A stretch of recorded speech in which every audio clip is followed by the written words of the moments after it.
I'd like to call this meeting to order at 2:05 p.m. Clerk, please call the roll. Thank you. Councilmember Kaplan. Councilmember Dickinson. Councilmember Pluckybaum is expected momentarily. Councilmember Maple. I'm here. Mayor Pro Tem Guerra. Here. Councilmember Jennings. Here. Councilmember Vang. I'm here. We expect Mayor McCarty momentarily. Vice Mayor Talamontes. Here. You have a quorum. Wonderful. Councilmember Kaplan, will you please lead us in the Pledge of Allegiance and land acknowledgement?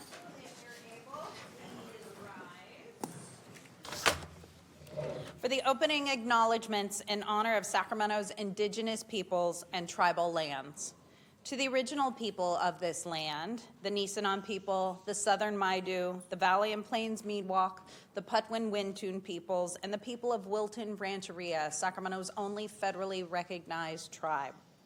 May we acknowledge and honor the Native people who came before us and still walk beside us today on these ancestral lands by choosing to gather today in the active practice of acknowledgement and appreciation for Sacramento's indigenous people's contributions, history, and lives. Please remain standing for the pledge.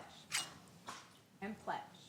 I pledge allegiance to the flag of the United States of America and to the republic for which it stands, one nation, under God, indivisible, with liberty and justice for all. Thank you so much. City Attorney, is there any closed session report outs? Thank you. So today we are kicking off our council meetings with two special recognitions. The first one is by Mayor Pro Tem Guerra and I, and it's for Child Action's 50th anniversary. Round of applause. Come on over, Blake. Since 1976, Child Action has been dedicated to promoting the healthy growth and development of children and families in Sacramento. Today, Child Action serves approximately 20,000 children, 10,000 parents, and 4,000 providers in our county. Without assistance, childcare can consume 20 to 50% of a family's income. Child Action connects families to affordable and reliable childcare, and it elevates the standard of childcare and provides crucial support to families through training, technical assistance, professional development, licensing support, and quality improvements. Child Action also tabled and participated in Mayor McCarty and I's Backpack Drive, where we gave away over 1,800 backpacks to kids. And I just want to thank you for your service and for your partnership to the city of Sacramento. And now I'd like to pass it off to Mayor Pro Tem Guerra. Thank you very much. First of all, I want to thank you and all the partners at Child Action for your continued work. And when the city of Sacramento decided to take the leadership in our region to create a city-county partnership, Child Action was at the forefront of making sure we were connecting with all of our families and providers to making sure we find out what are ways that we can, one, support families, but also address the shortage of childcare. Many families have to pay sometimes more than their mortgage for access of childcare. Believe me, we are no strangers to that. I have a personal thank you for Child Action because Child Action also helps train people into the career and get them connected with the services to become a provider. My mother, at the age of 50, began her second career from being a farm worker, working in the fields, to becoming a provider and getting her licensing and training and being active with the ECE community really made a difference. And it has created a new chapter for many people's lives, not only those of the families that they serve. I'm extremely appreciative for your work, and we are excited for another 50 years to helping families who are growing in the time of need. So with that, thank you very much, Vice Mayor, for doing that, and thank you to Child Action. A big round of applause for Child Action. The mic's yours. All right. Well, good afternoon. Thank you, Vice Mayor Talamontes and Mayor Pro Tem Guerra, for bringing this forward, and to the entire City Council for this recognition. On behalf of Child Action, I am honored to accept this resolution as we celebrate 50 years of service serving children and families in our community. This recognition reflects a vision of our founders, Lynn Patton and Jackie White, and the dedication of our staff, past and present, who have committed themselves to supporting families and strengthening our region. It also reflects the power of partnership. We are especially grateful to the City of Sacramento for your leadership and commitment to children and families. The city has truly been a model for what it looks like to invest in early care and education, not just as a service, but as essential infrastructure that supports families, strengthens the workforce, and drives our local economy. We are proud to stand alongside you in this work, and we look forward to continue to build upon the stronger future for the children and families we serve. Thank you. Thank you. And I'd like to invite all my colleagues to come down there and take a photo.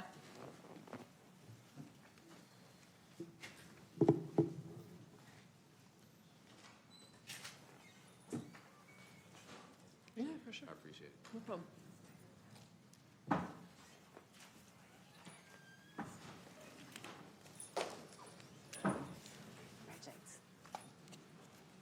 Get out of the way.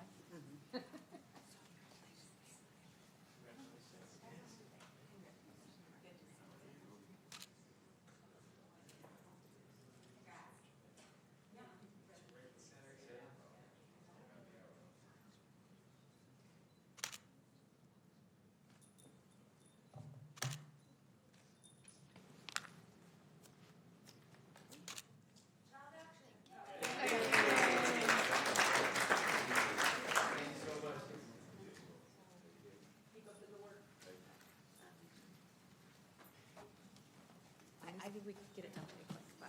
Okay. But if we went now, I guess we're gonna wait, because there's a second. Broke my chair.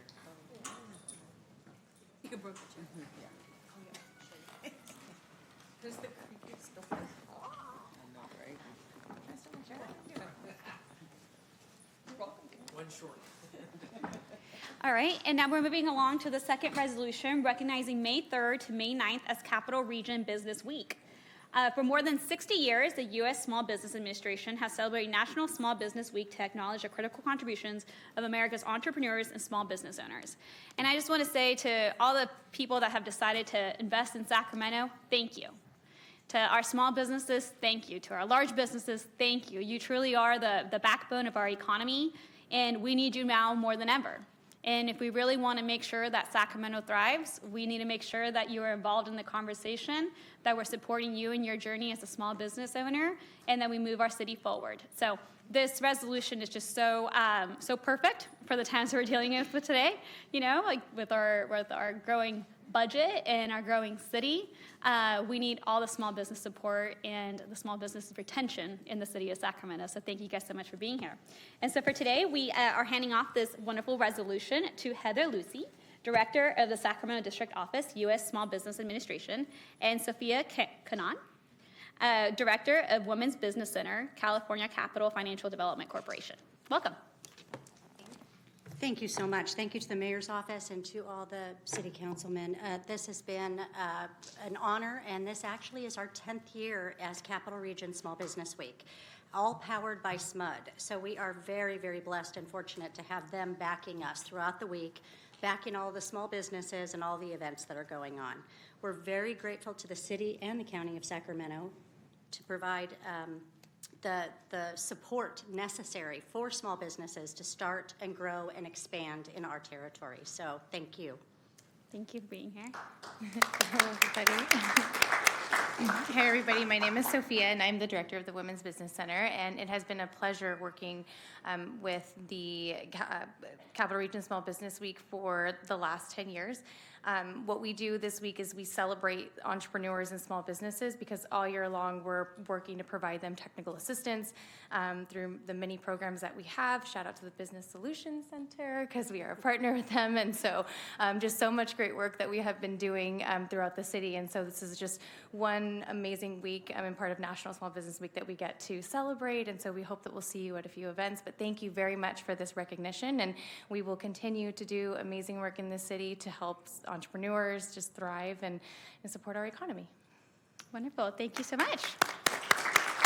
And if we can get you for a photo up front, and then our economic development staff, I see you back there, and SMUD, come on over. And city staff, come on, you guys. It's all good. On the way. Okay.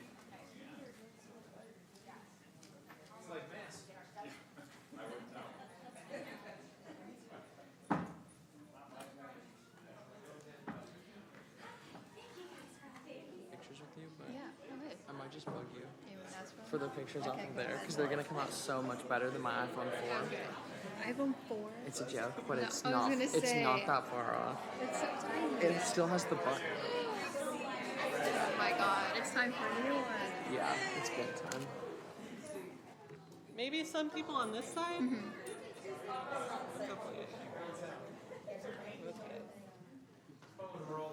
Okay. 3, 2, 1.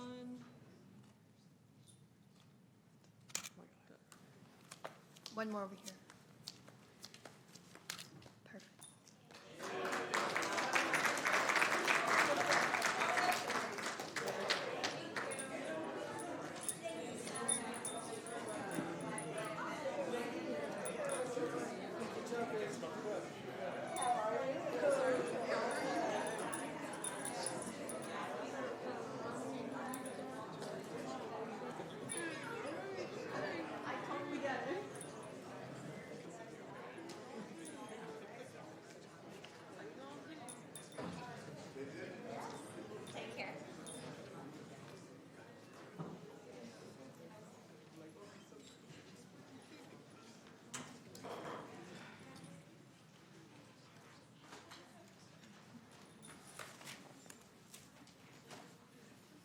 All right, moving along to our consent calendar, are there items that people would like to pull? Because I know I'd like to pull item 12. And then Councilmember Maple, what items? Yep, I was hoping to pull item 12 for a separate discussion, and then item 10, please, for a comment, not to pull. And comment. Mayor Pro Tem Guerra? Yeah, I was gonna pull item 12, but also item 3 as well. 3. Okay. Not pulling item 3, just comment. Comment, okay. Councilmember Kaplan? Comment on item 3 and 13, and I support pulling item 12. Okay. And then Councilmember Dickinson? I have a question on item 4. Showing the list of item 12 folks too. And then Councilmember Vang? I just wanted to comment on item 3. Okay, sounds good. So are there members of the public signed up to speak? Yes, Vice Mayor, I have 4 speakers on the consent calendar. Would you like to take those? Yeah, we'll take those first. Thank you. Vian D. Santiago on item 9, Patrice Hill on item 9, Faith McKinney on item 9, then we'll take Payton with item 12. So, Vian?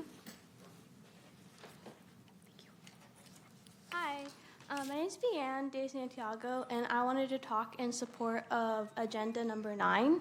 As a recent graduate from Sacramento State with my bachelor's in studio art, I want to have opportunities more to stay in the Sacramento area to grow my profession in the arts. And it's been a little bit challenging recently because of lack of support and funding to have those type of opportunities, to where I've been having to look elsewhere into different counties or cities. But I think there's a lot of creatives and innovators in Sacramento, and it would help a lot to have that funding to keep them here and to keep our city more Sacramento and to us. Thank you. Next speaker is Patrice Hill. Good afternoon, Council. My name is Patrice Hill. I'm a poet, an educator, and director of Sacramento Area Youth Speaks, which is a critical literacy and poetry program here in Sacramento. I've done work in this community for 20 years. Art saves lives. Art heals. Art brings people together. We're able to process our pain and trauma through expressions of words. I stand before you today because we have created a space for Sacramento young people to express their truth through poetry and spoken word with very little resources. We go to festivals nationwide, and Sacramento isn't represented in the capacity that it could be. Being the capital of California, we have to support our artists. Artists bring a creative economy to a city, but also we bring words. We make events stronger. We make communities more impactful. I stand before you today because words saved my life, and they also saved the lives of young people that I work with.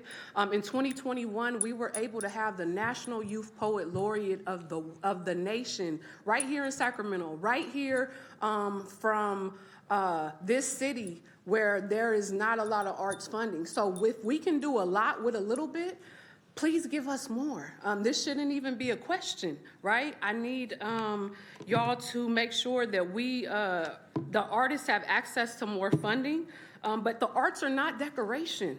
They're a vibrant piece of the community. That the $381,600 for the Office of Arts and Culture, we need it. We need a lot more of it too. But we can start with that. So please invest in the arts, invest in young people, and invest in the creative pulse and culture of this city by supporting artists. Thank you. Faith McKinney is the next speaker. Following Faith is Edward King on item 3. Good afternoon. My name is Faith J. McKinney, founding director of Black Artist Foundry, a 501c3 nonprofit arts organization that supports Black artists. I strongly support the City Council accepting $381,600 in funding for the Office of Arts and Culture. Public funding for the arts is not optional. It's a matter of equity, access, and long-term investment in our communities. In a sector where Black-led organizations receive less than 1% of philanthropic funding, public dollars play a critical role in ensuring artists are resourced, supported, and able to contribute to the cultural, economic life of Sacramento. Black Artist Foundry is a direct example of this impact. Through the Office of Arts and Culture Small Organizational Sustainability Fund, we were able to transition from a fiscally sponsored project to an independent 501c3 organization, strengthening our capacity to serve artists and build long-term infrastructure. This funding is not just about programming. It's about sustaining artists, supporting organizations like ours, and correcting systemic disinvestment. Artists should not only benefit from these decisions, they should be a part of how they are made. Thank you, artists, for showing up and providing your e-comment. Please accept this funding, and thank you for your consideration. Edward King on item 3, then Peyton Martin on item 12. Good morning and thank you. My name is Edward King. I have the joy and privilege of serving as the Chief Program Officer of United Way, California Capital Region. Speaking on item 3, I want to just thank you and your staff and your leadership for advancing the recommendation for this very thoughtful project around guaranteed income and our foster youth. This program reflects a shared commitment to preventing youth homelessness among young people exiting foster care, which is one of our most vulnerable populations in our community. Our approach is straightforward and grounded in what we know works, providing 200 transition-age foster youth with an income for up to 30 months, alongside wraparound supports like housing, navigation, workforce development, and financial coaching. United Way has had the privilege of administering guaranteed income programs locally for the past 5 years, serving more than 500 households and distributing nearly $4 million in direct support. Through that work, we've seen how consistent income creates stability, allowing young people to stay housed, continue their education, and plan for their future. What makes this moment especially significant is that this effort represents a shift from short-term pilot programs to a sustained public-supported model. To our knowledge, you all are innovators. This is one of the first in the nation to do so. We're especially grateful that this proposal aligns so closely with Measure L's vision, focusing on prevention, equity, and long-term outcomes. At its core, this is about ensuring that young people leaving foster care have a real foundation to build from, not just services, but stability, because no young person should leave the foster care system and immediately have to worry about whether they can afford a place to sleep. This is about giving them the chance to move forward, not in crisis, but with confidence. So again, I say, thank you. Thank you. And Peyton on item 12.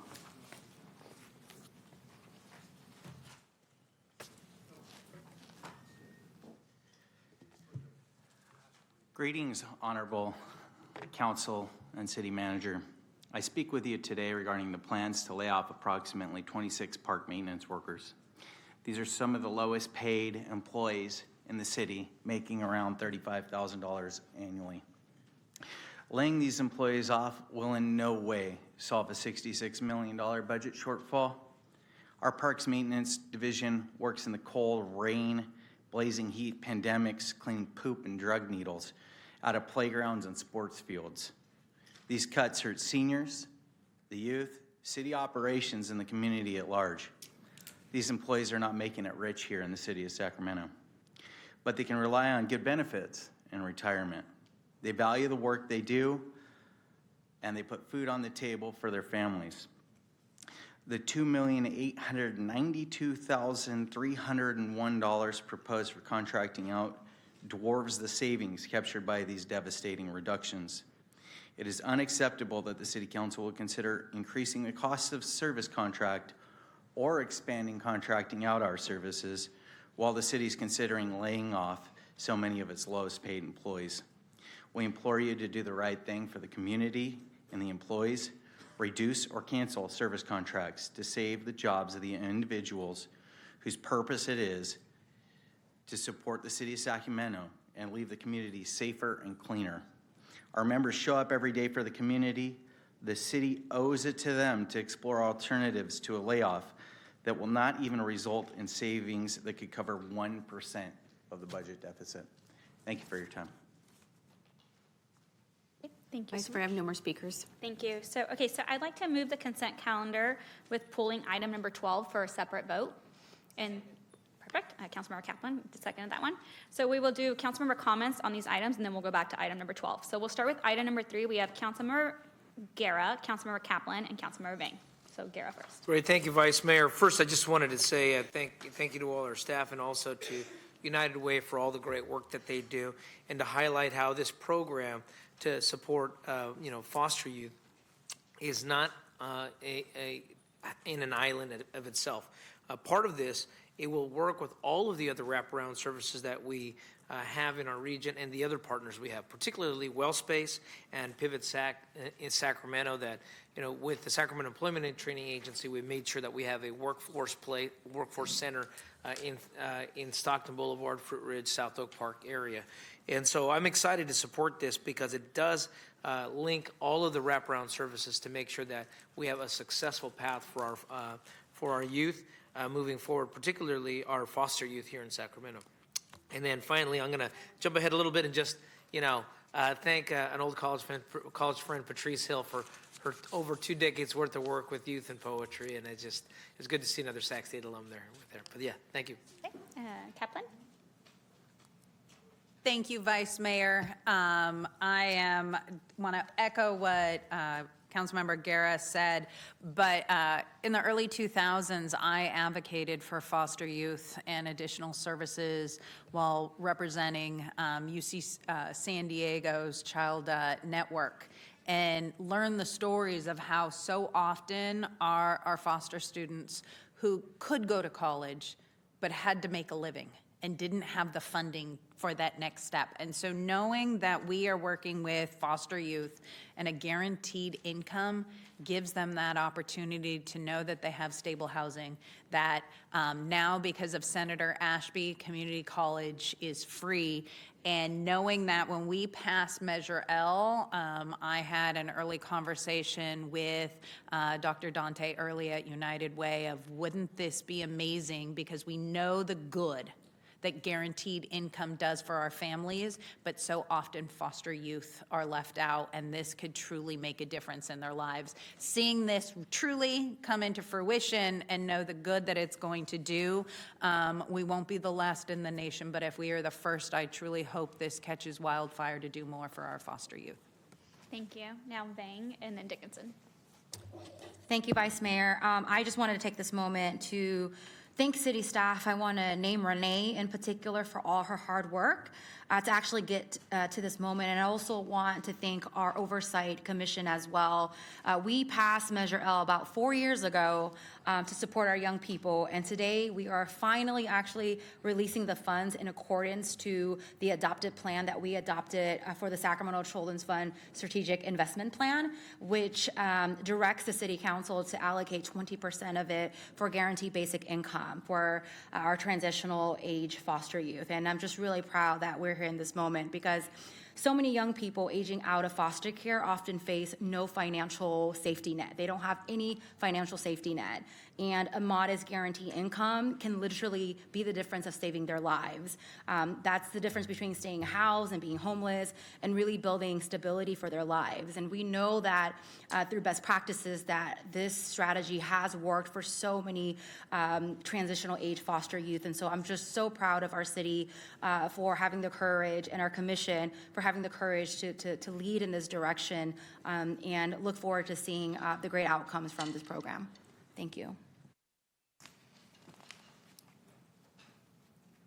I just want to join those in applauding getting to the cusp of this program being implemented in 2008, 2009, somewhere in that vicinity. I had the opportunity to chair a national task force on children aging out of foster care for the National Association of Counties. It was a very profound experience, but some of the data of that time, which I don't think really has changed much over the years, was quite dramatic. Within 2 years of aging out of foster care, more than 50% of foster care children are either involved in the criminal justice system or are homeless. What was even more telling was at that time, and I don't have reason to believe that it's changed much in the years since, the rate of PTSD among foster children who had aged out was greater than the PTSD incidents among the troops coming back from Afghanistan and Iraq. Let that settle in for a moment. And that is what makes programs like this to provide stability and promise to those who have aged out of the foster care system so important.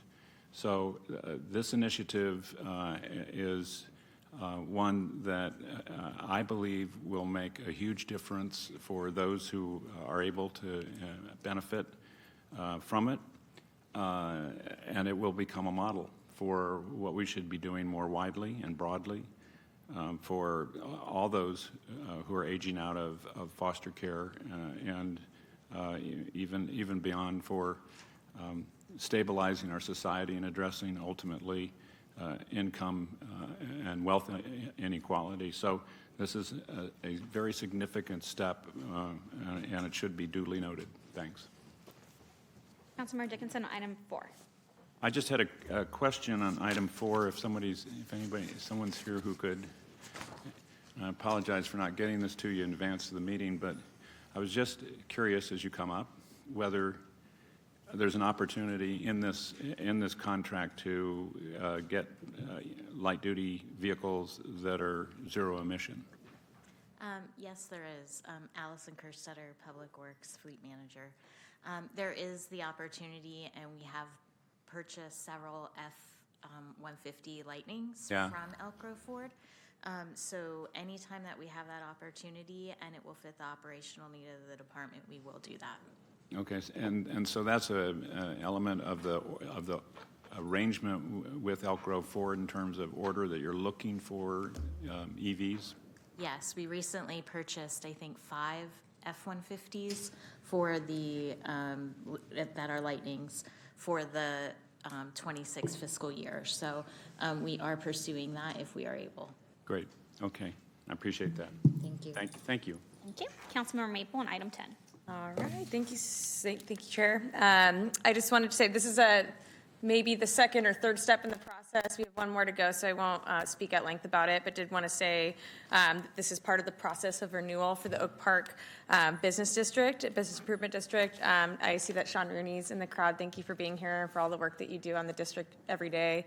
As many of you know, because I say it all the time, we have quite a lot of PBIDs in my district.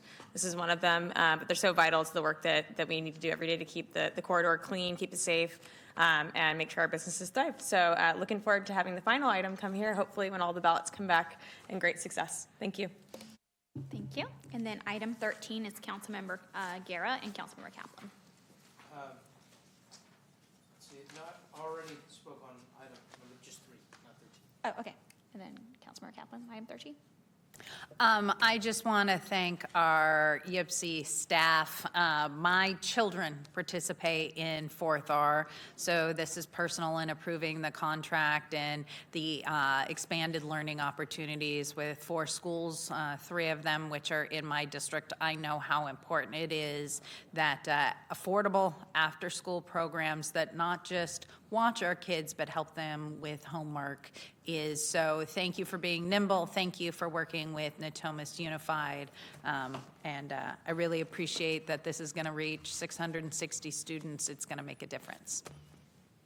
Wonderful. And 4th R is celebrating their 40th anniversary of recreation and childcare on June 6th. So I know it's going to be a big, happy celebration. So kudos to all the work. All right, and so we have a motion and a second on consent items, not item number 12. All in favor, please say aye. Aye. Noes? Abstentions? One abstention. Okay, item number 12, City Manager. Thank you, Vice Mayor. If I could ask Director Beecham to come up to the podium, please.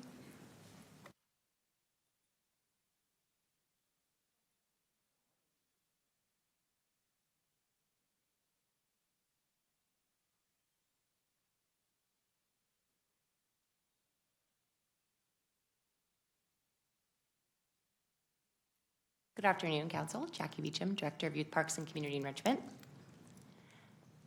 If you would go through the grant proposal, or excuse me, the contract, and explain to council the reason why you're contracting out, and then I'm certain council will have additional questions. Sure. I'm actually going to invite Sean Aylesworth, our Park Maintenance Manager, to talk through the details of the agreement.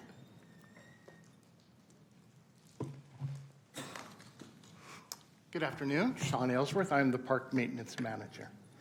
This agreement that we are looking to enter into is for 2 new parks that are within District 1. It would be Lakeshore and Lakeview Parks. They are neighborhood parks that are part of a new development. The funding for these parks, the maintenance of these parks, is supported by SAC Services CFD, which I believe is 21805. So what there has been is a history, and it goes long before that I've gotten here, probably maybe close to 2010, but I've been here for about 5 years. So as new parks have come on board, the decision has been to bring those on with a contractor versus increasing city staff as each park comes on. It's been a practice that, again, has been going on for the last since 2010, but every new park that's been here since I've been on board has been brought on in this process.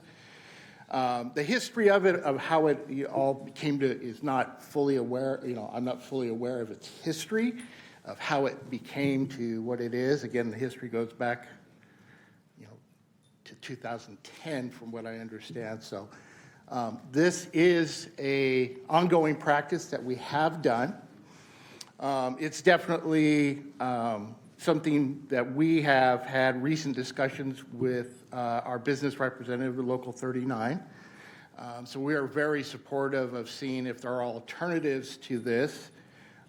We can definitely postpone this to another time for further discussion as we explore the opportunities with Local 39. I would like to say I have a great relationship with Payden.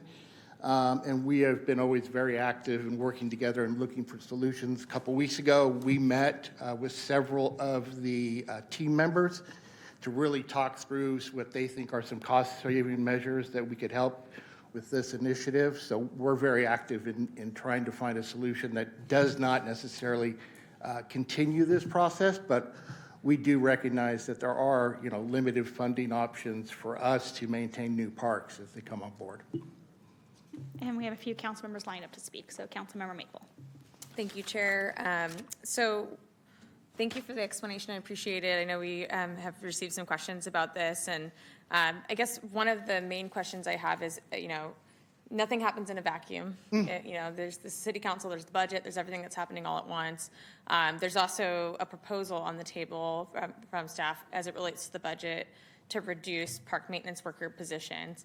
And so I guess my question would be, this contract in and of itself is not intended to replace or to be connected to that. Is that correct? That is correct. It's never been an intention to replace any of the staff that have been in place even back in 2010. So we have not used this as any tool to replace staff, or displace staff in practice of bringing on a contractor. So this has just been, a reality discussion of how do we continue to maintain these assets, these brand new assets, as they come on, without, really, obtaining new staff and new equipment, the capital expenditures and everything that comes with it. It was a pragmatic solution that has been, again, in process for many years. Okay, that's really helpful. So it sounds to me that some portion of this is kind of a de facto policy that we've had in place since at least 2010 that you're aware of. And so my thought, and I'll see what my colleagues have to say, is that we do push this because I think it is an important conversation to have in the context of the entire budget, because we are having obviously very important conversations about people's livelihood and the workers that do a lot of this work already that are city staff and employed versus the contracts that we have. But also there's a lot of other questions that we're not going to be able to discuss today, right? Like whether or not we have enough workers to be able to do the work that's currently done under this contract, whether or not there's a cost benefit analysis, all the things that need to go into that. So I would love to see a bigger discussion about this at a future date. Thank you. And I'd be very supportive of that. So there is no, we've had that flexibility, definitely. So Councilmember Maple, is that a motion to continue the item? So moved. Okay. And then Councilmember Pluckybaum. Is there any functional difference from the public's perspective in parks that are managed by contract versus parks that are managed by city staff? One more time? Can the public tell which parks are contract managed versus? Well, I think the biggest difference that can be observed is obviously these aren't city staff. So anyone who's in the park will notice that this is a contractor. I think what gets lost in some of that is the personal connection that our staff has with many of our park members. We have a great relationship as park staff, and I think that's the greatest thing that gets lost is some of that personal touch. None of this does not, again, our staff is still there daily, taking care of the restrooms, policing the park, picking up trash, removing trash. So our staff are in there. This is basically only for landscape function duties, not the entirety. But yes, the biggest difference is the people, without a doubt. Thank you. I'm prepared to vote for Dave, but if you want to continue, that's fine too. Okay. Councilmember Kaplan. Thanks, Sean. As we know, Acevedo generally does a lot of, because if you're looking at 2010, it's all the new parks in North Natomas where they do a fair amount of full landscaping. I know they do some outside, but a lot is mostly Natomas, Airfield, Blackbird, Cove Park, Eventide, Fong Ranch, Matsui, Meadows, and a bunch of others. And Yes. then this contract would add on Sunhaven, Lakeshore, and Lakeview, which is the new parks that are opening this year in my North Lake community. Correct. So does, according to the North Natomas Finance Plan, is it correct that homeowners in that area pay a little extra money for parks maintenance? That is my understanding, but I do not have a full reading of the CFD3 document, or even in this case, the CFD document for SAC services, which is, 2018-05. So there is that provision that there is a maintenance district that is providing supplemental for it, but I have not specifically read through to see if it is totally delineated for certain things.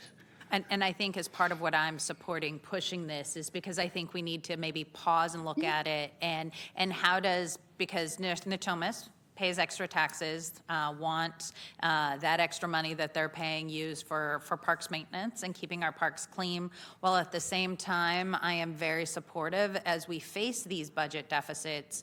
My first priority is our city staff. And instead of contracting out, which has been the norm, I'm okay pausing, and is there a way of where we keep the 26 park maintenance staff that are potentially up for losing their jobs? Can they fill the work here? Is there that adjustment? Having parks and paid and staff look at that and come back, can that be fulfilled? And is there some part that can't be, but can CFD cover it, especially with these new parks coming on? Because there is an expectation with new parks that they are kept clean, but I also want to understand in keeping the parks maintenance staff, can they fulfill those extra duties? And how do we do it? Because Acevedo's been in North Natomas for a long time, but I will agree with you. I know those who are at our parks, I know our city staff, and my priority is how can we save our city staff, but looking at the bigger picture, understanding in budget, I want to make sure that our taxpayer money is, one, supporting our city staff, not contracting out, but also keeping our parks clean unless we need to. So the contribution, and I'm sure you may have this already off the top of your head, for park maintenance is $2 million for CFD3. So there is definitely opportunity to see how we can flex that with, with your support and your guidance, to see how we can definitely, help the situation. And again, we as park maintenance and our relationship with our union, we are very concerned about, this being, becoming a reality. So we're very actively working with both of them because, again, there are impacts to city staff when we look at changing park workloads. But we are definitely all in for looking at an alternative. I know our director,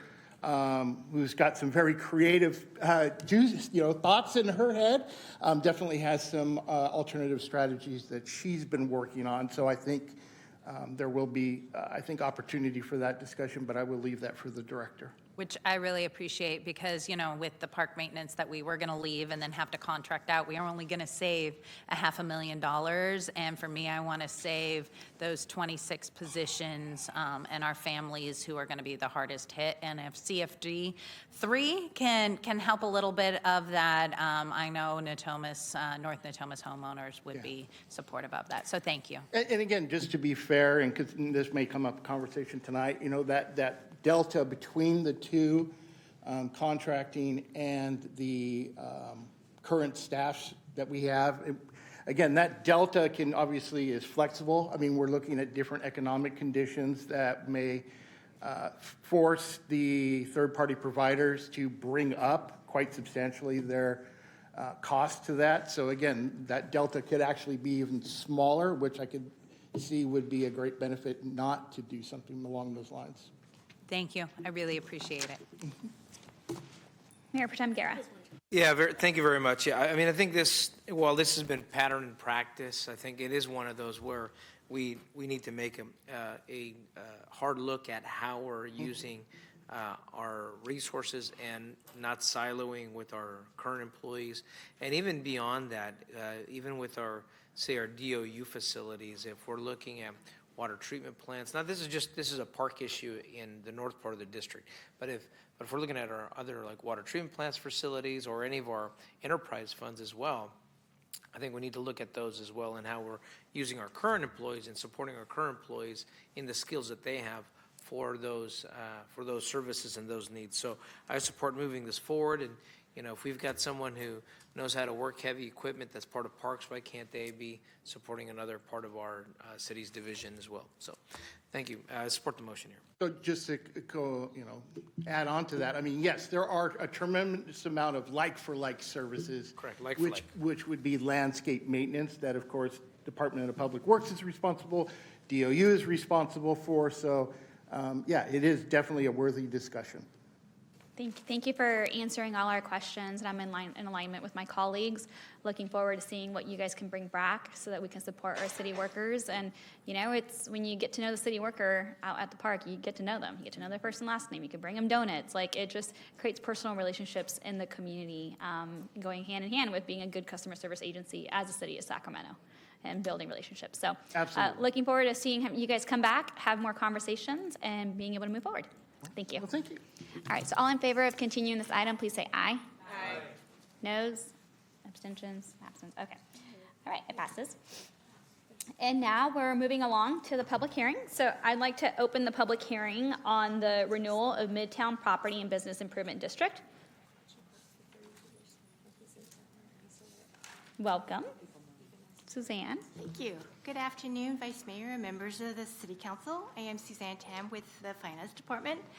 The item before you is a public hearing for the renewal of the Midtown P-bid for a 10-year term. Renewal of the Midtown P-bid will continue to provide services and activities that create a special benefit to assessed properties within the district. At this time, staff recommends opening the public hearing. Upon the close of the public hearing, staff will count the ballots and come back to council as a consent item on May 12th with the ballot tabulation results. Thank you, and staff is available for questions. We have Councilmember Pluckybaum. Any comments? I do have one speaker on this item, Lambert.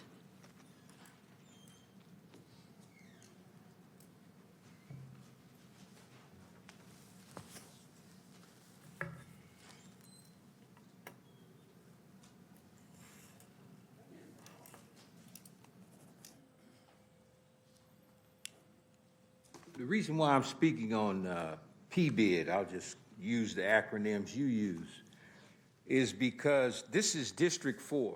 And it's good to see Mr. Pluckenbaum here today on the rostrum. Sorry, barely got in here on time, but he's here.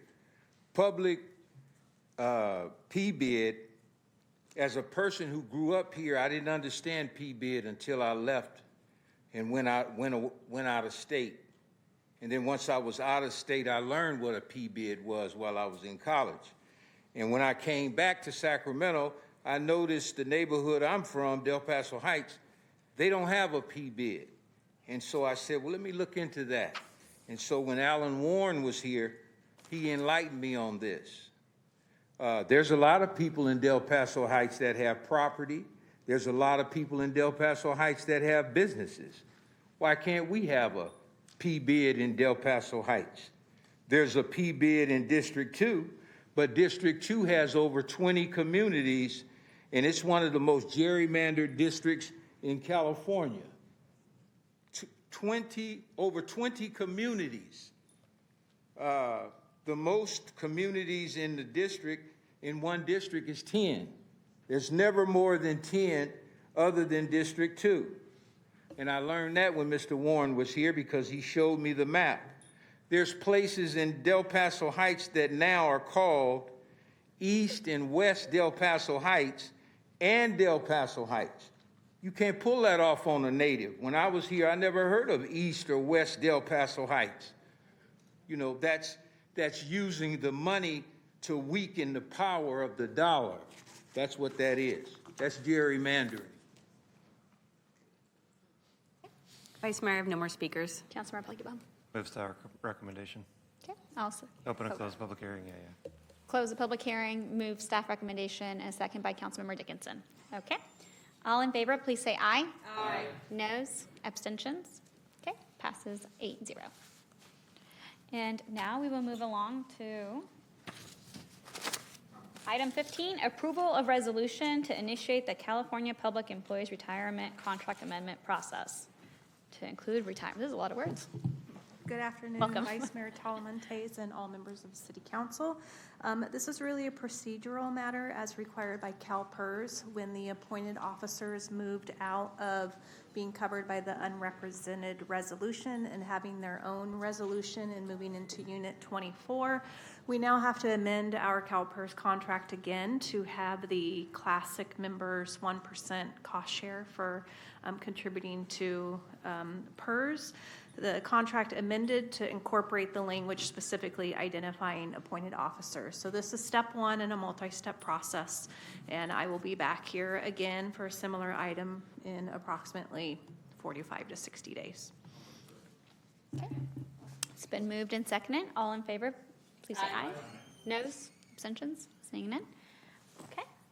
And one absence. One absence. All right, thank you. Good to go. I'm here for the next one. Oh, next one, okay. Item 16, go for it. All right. So this item before you, it is on the discussion calendar as this is including unrepresented employees and not represented. Before you is asking for you to approve the updates to the unrep reso, the appointed officers reso to incorporate the new contributions for healthcare to be in line with what has been approved for our represented groups to date. Also incorporating Juneteenth into the unrep reso, and then some salary schedule changes that are only affecting specific classifications that have a historical tie to a SCAA classification where we are asking to amend those specific positions and the same exact 1% that SCAA got, so that we stay consistent with our practice for those specific positions. Thank you. I'll second. Okay, and then we have one public comment. Lambert?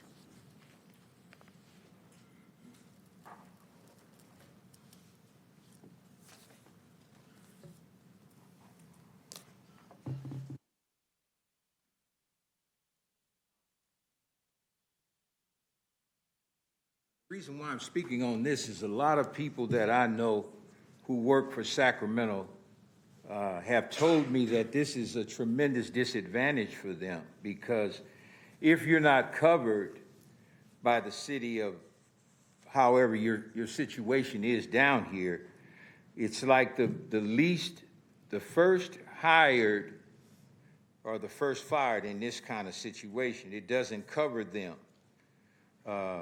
I've had a lot of family and friends tell me about this move right here. And this, anytime I see unrepresented, that's what that means. You're not represented. How can you be represented by the protections of unions and things like that if it's just so plain unrepresented? I wouldn't do anything unrepresented. Me, we're represented by the Better Business Bureau. I must be represented, otherwise how are you going to be protected if the system goes against you? And in a budget deficit, you'll see that when they cut people, it's usually a lot of people that are unrepresented. No matter how they cut it, they're going to go to unrepresented because they don't have the backing of a union. I don't know how any employee would try to be in some work for the city and be unrepresented. That's a tough go right there. I mean, if somebody sues us, the Better Business Bureau represents us. So for those of you who don't understand the difference, that's why you're in a structural deficit. You have to know the difference of being protected. Vice Mayor, I have no more speakers. Councilmember Pluckybaum.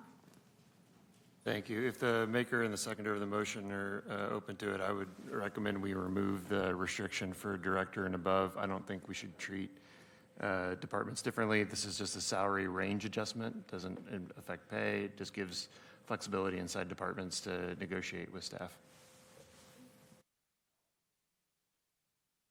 Can we get city staff to come up here?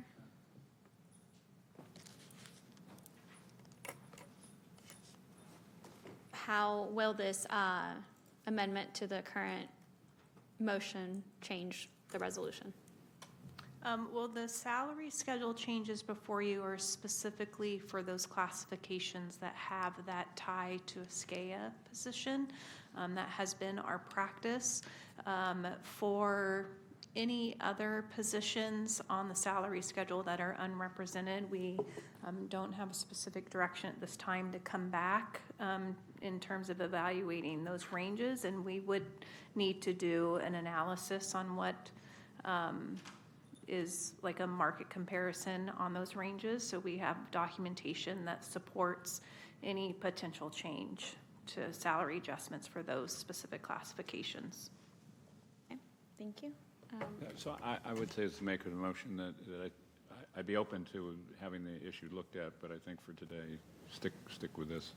If I may, we're talking about a 1% range increase. I don't think it should require a lot of study. What I heard, though, is that it had to do an analysis to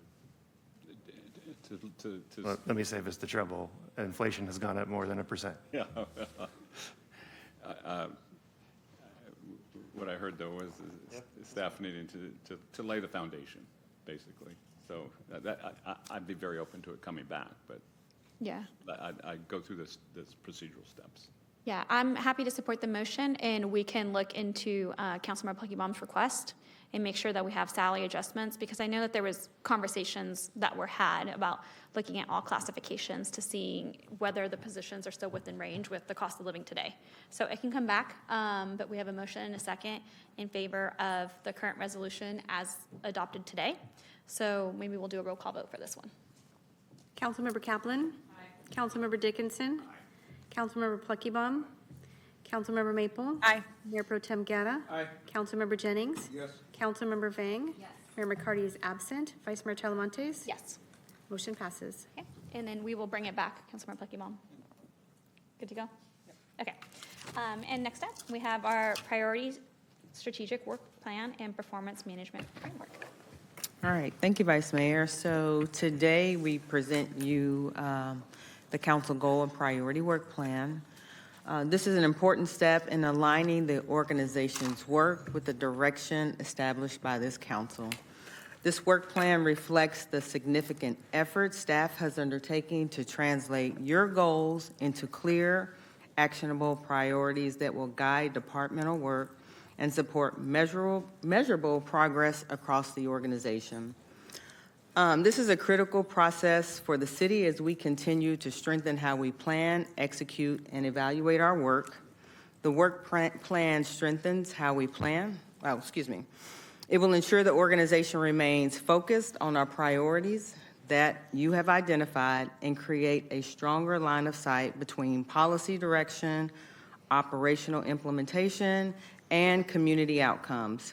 It provides us a framework for accountability, helping staff clearly define what success looks like and how progress can be tracked over time. As a part of this effort, we are also introducing the foundation of a performance stat approach, which will help us measure both performance and productivity more deliberately and consistently. This represents an important evolution in how we will manage the organization. It will allow us to better understand not only what work is being completed, but how effectively we are delivering results, how we're making progress, and where there may be opportunities to improve. For you as the governing body, the process provides you greater visibility into where we are going, how resources are being aligned to your priorities, and how staff is advancing the work that matters most to this council and the community. It creates a shared framework for the evaluating process, making informed policy and budget decisions, and ensuring the organization is moving forward with clarity, discipline, and purpose. In order for this process to be successful, transitions such as this takes the buy-in of the policymakers and employee buy-in. So I will continue to work with the team, the directors, to elicit feedback on challenges with this process and concerns so we can move forward together. This is not meant to be an I got you for any of the staff members. This is meant for me to say, how can I help you be successful? The framework is a living document. It's made to be flexible, understanding that we need to balance priorities with our resource levels. So I want to thank the team for leaning into this process. This process is new. There is probably some hesitation and concern, but, as I stated before, we do want to move forward together, and this will help you align your priorities with our staff capacity and with the budget process as well. So, again, I want to thank the team, and I'm going to turn it over to Ash. Thank you, Madam City Manager. Good afternoon. Ash Ragani, Special Projects Manager in the City Manager's Office. I'm going to be presenting the update here today. I first want to thank the City Manager for really setting this expectation that we connect strategy to measurable results. I also want to thank the department directors and their teams who have done this work while maintaining their daily operations and navigating significant budget reductions. So what I'll walk through today is how all this comes together. So this really reflects months of alignment across departments to turn priorities into action. Last September, you held your off-site priority setting workshop. Immediately following that workshop, departments got to work. They established priority vision statements, they identified initiatives to help advance the priorities, and they set milestones to help track progress on those initiatives. Over the past couple of months, we've tried to bring this all together by integrating focus areas and objectives that really set the benchmarks for how we're going to measure success and what we need to envision to be successful. So today is really a transition phase where we're going from planning and gradually going into implementation and measurement. So what we're presenting today is really the qualitative layer. It's kind of the strategy and the substance, the why and the what. Over the next 5 months or so, we'll start to work on the measurement layer, which is really going to involve setting those targets that we want to achieve to measure our success, as well as performance measures. And we'll get into the distinction between those two a little bit later in the presentation. But in terms of the timeline that we're looking at, we really want to align with the fiscal year beginning on July 1st. So the idea here is the current fiscal year that ends on June 30th, 25-26. That's going to set a baseline against which we want to show improvement in 26-27. So the challenge isn't vision. It's really about closing the gap between intention and results. The right tools will tell us whether we're making progress, by how much, and whether we ultimately succeeded. The core question is simple. Did this actually make a difference? The priorities really set the direction and they tell us where to focus our resources, but we want to know more than just activities. Are we actually making a difference in the lives of residents? And so historically, we've really tracked effort and activities, not necessarily impacts. So some examples would be how many calls were answered, how many permits were issued, how many people were served. What we really need to pay closer attention to is whether those calls actually resolved the problem, whether the business actually stayed open, whether lives actually improved. So this work is about real people, not just programs, and whether their lives improved. So in economic development, thinking about how entrepreneurs, how quickly they can get their permits and get their first customer. In public safety, thinking about residents feeling comfortable going outside into their neighborhoods and feeling safe. And our unhoused population, thinking about how quickly they're able to transition from a shelter to long-term housing stability. So this work is about real people, not programs. What's new here is the commitment to clear goals, honest data, and follow through. So we're trying to draw this connection between the hope and the vision that residents have and that you all have for the future of our city and the tangible results that people experience in their lives. So we're really trying to introduce these as the tools that we're going to use to track and measure our success. And so we're calling this One City, One Future. It's what connects the priorities, the work, and the results into one system. We start with the priorities. We've already established those: economic development, public safety, and homelessness. We then have the strategic work plan, the detailed version of which is in the staff report. It includes those elements. Really, the core of it is the initiatives that departments are working on. That's what we're doing and how we're going to advance those priorities. But as the city manager alluded to, we are going to be introducing a new performance management approach where this is going to be the proof. It's going to tell us whether or not we've been successful. And so first I'm going to walk through the initiatives, really focusing on the objectives and the focus areas, and then we'll transition into that performance management model I talked about. So starting here with economic development.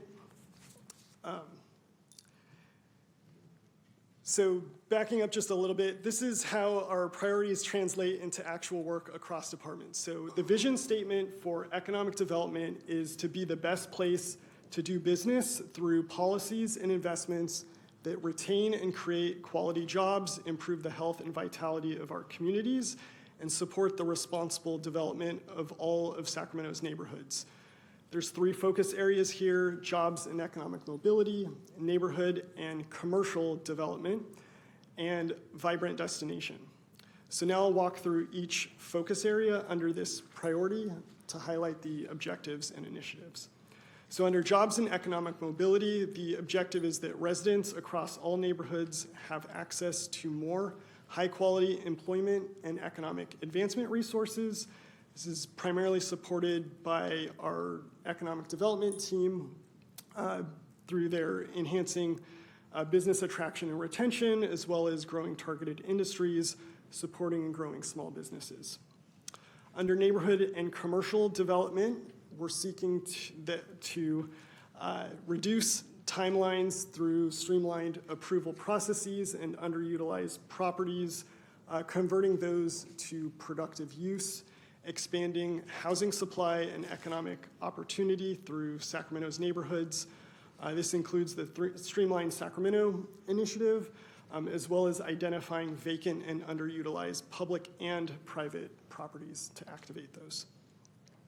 Under Vibrant Destination, the objective is that residents and visitors have access to a diverse and evolving mix of food, entertainment, arts and culture, and leisure experiences across districts grounded in Sacramento identity, culture, and history.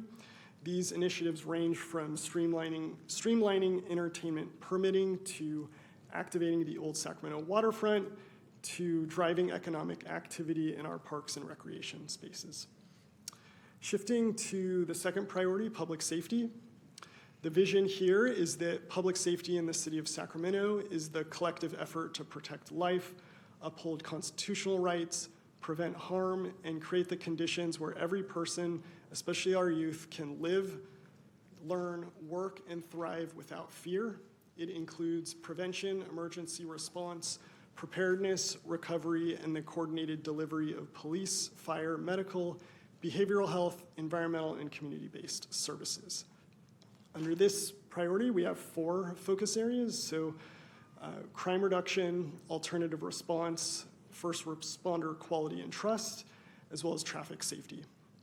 So starting with crime reduction, the objective is that residents, businesses, and communities will be less impacted by crime and will benefit from strengthened community violence reduction programs. PD is seeking to reduce crime through its data-driven strategies.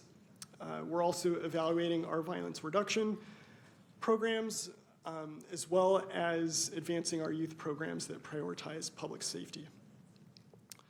Under alternative response, the objective is that residents experiencing barriers to care, behavioral health, substance use, or homelessness-related needs receive timely responses matched to the nature and acuity of their situation. This one's a little bit interesting. Both the fire department and the Department of Community Response are piloting different alternative response models. This is going to give us really good data in terms of outcomes and effectiveness, as well as cost effectiveness of these different approaches, so we can figure out which alternative response model makes the most sense to institutionalize moving forward. Under first responder quality and trust, we actually have 2 objectives. So the first is that communities experience positive relationships with first responders through transparent ethical service and investment into employee development and wellness.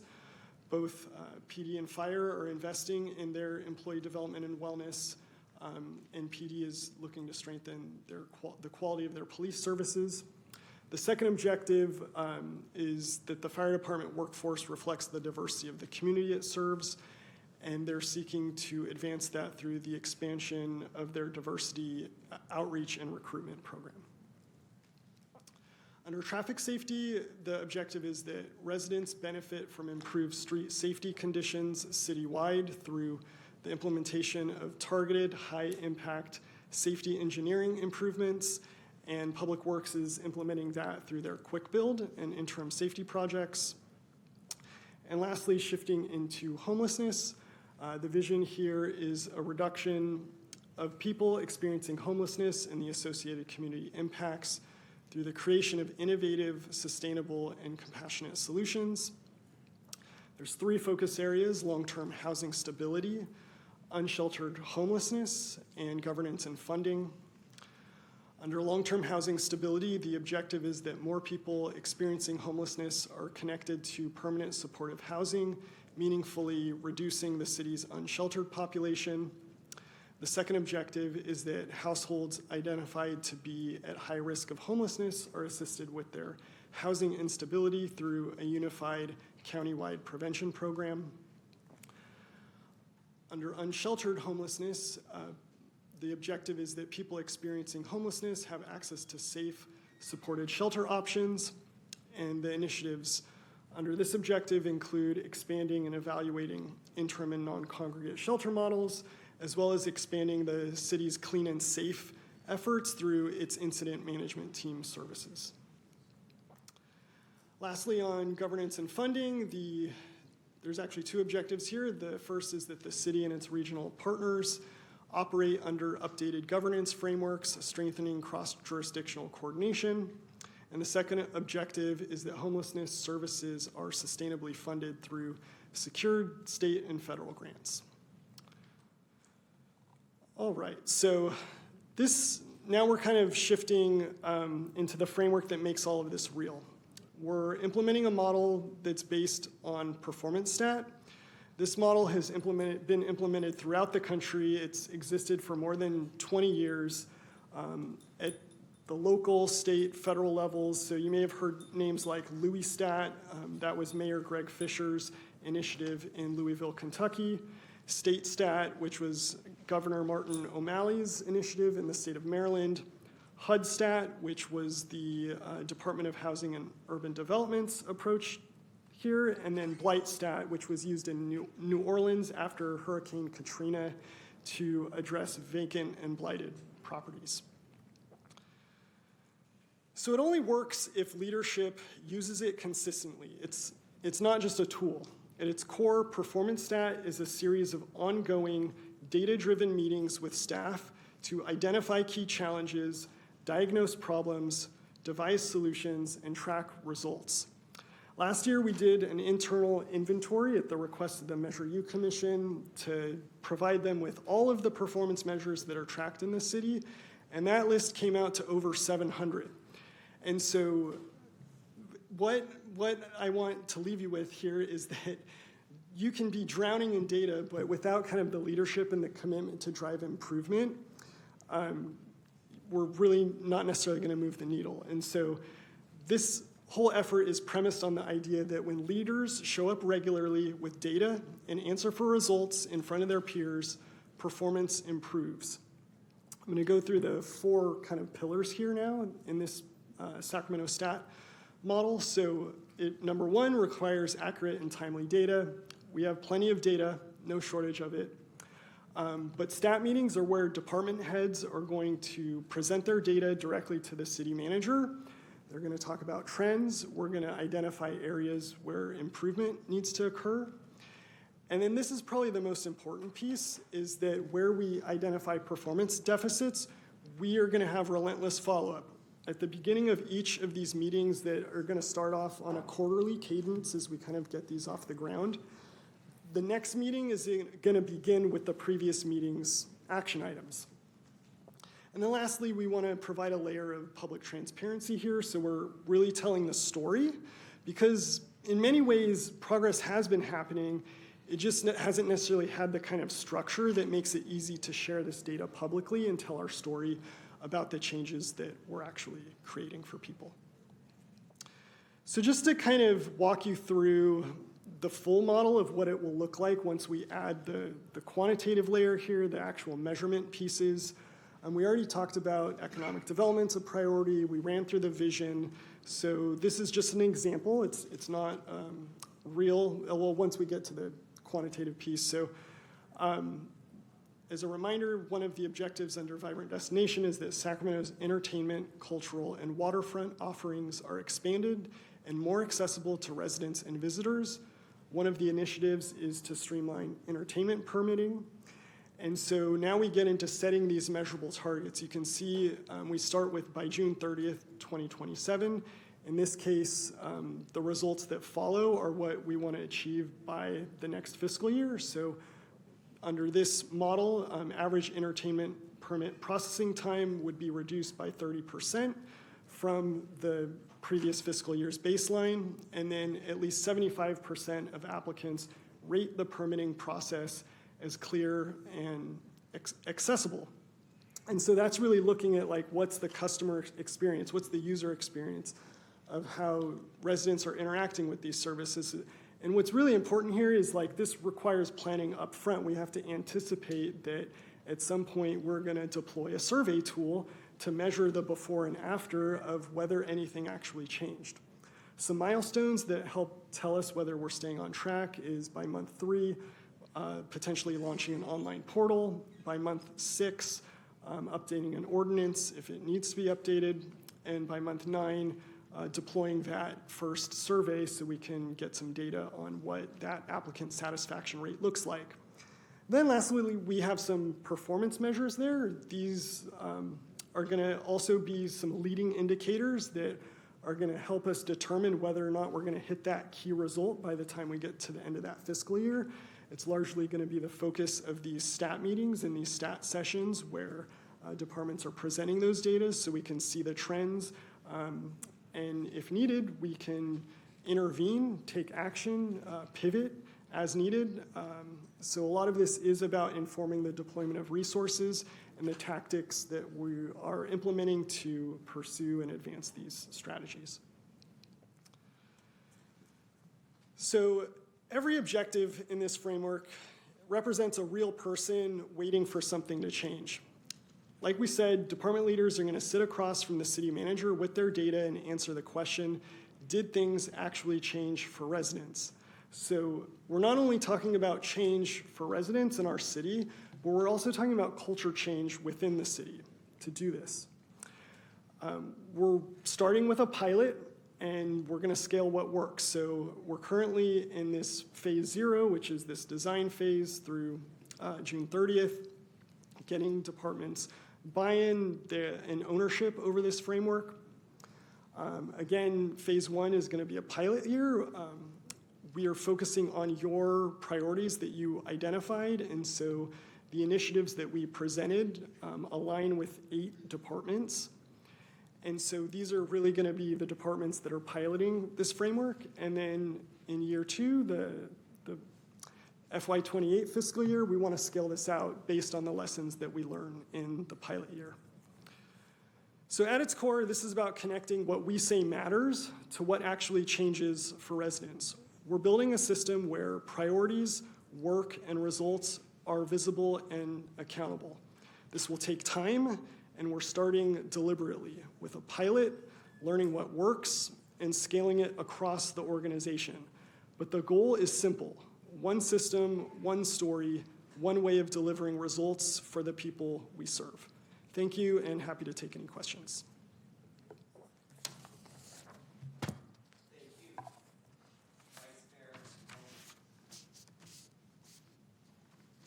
Want to do public comment? Going to public comment first, yes. Public comment first. Thank you, Mayor. I have 7 speakers. Thank you, Mayor. I have 7 speakers on this item. The first is Lambert, Chris Valencia, Josh Oken, James Allison,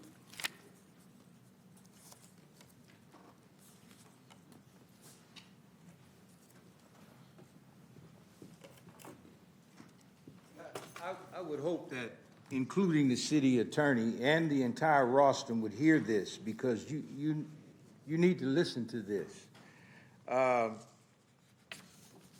I studied what Ash Ragani said, and I'm starting to hear terminology that's familiar to me as I have dealt with City Hall.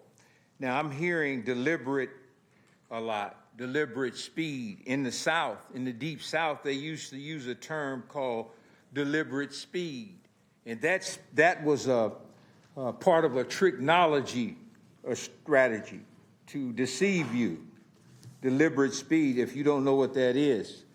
Also, there was a guy named John Silva. A lot of people on that rostrum don't know who he was, but I did. I met him, and he was the one who told me, I think your business can get a lot of help at City Hall. And so he sent me to City Hall, and I cannot tell you how many encounters I've had with things like this type of language, like leadership strategy. You want to get things in front of your peers. Well, what if I'm not one of your peers?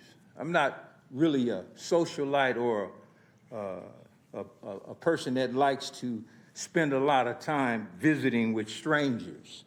In order to get things accomplished in my world, I'm not really worried about peers. I'm worried about integrity. And if you don't have integrity, it'll come out dealing with me. Now, I've been hearing people talk about entrepreneurs. Do you have anyone in this city who's created a cheesecake business that's gone viral in Southern California? It creates jobs. A computer cannot make a cheesecake. A crew does. Chris Valencia, Josh Oken, James Allen.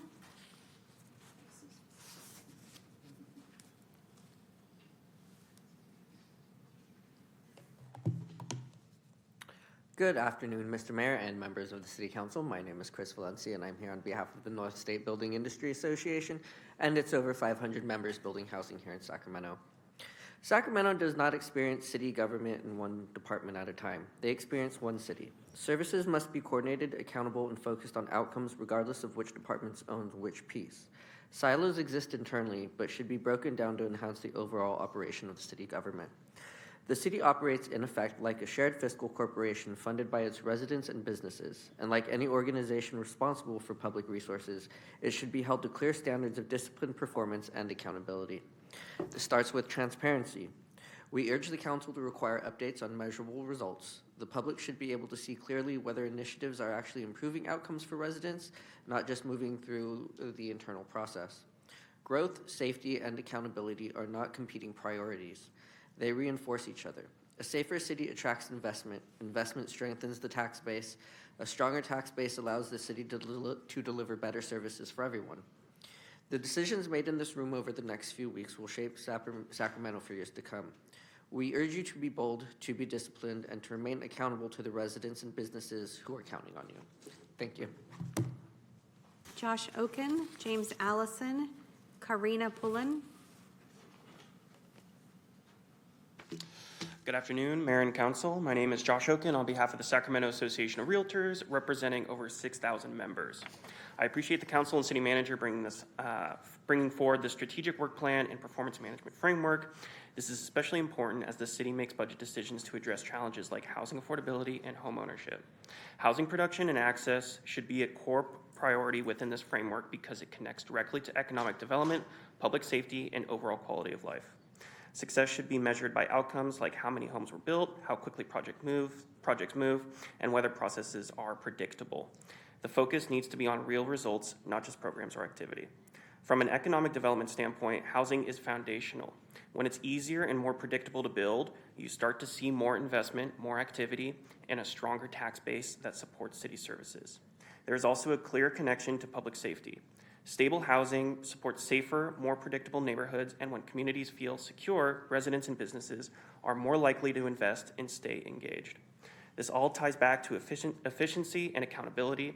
Residents expect the city to deliver results, not just plans, and that means clear metrics, coordinated departments, and regular reporting on real progress. Growth, safety, and accountability are not competing values. They reinforce each other. A safer city attracts investment, investment strengthens the tax base, and a stronger tax base funds better services. Thank you. James Allison, then Karina Pullen.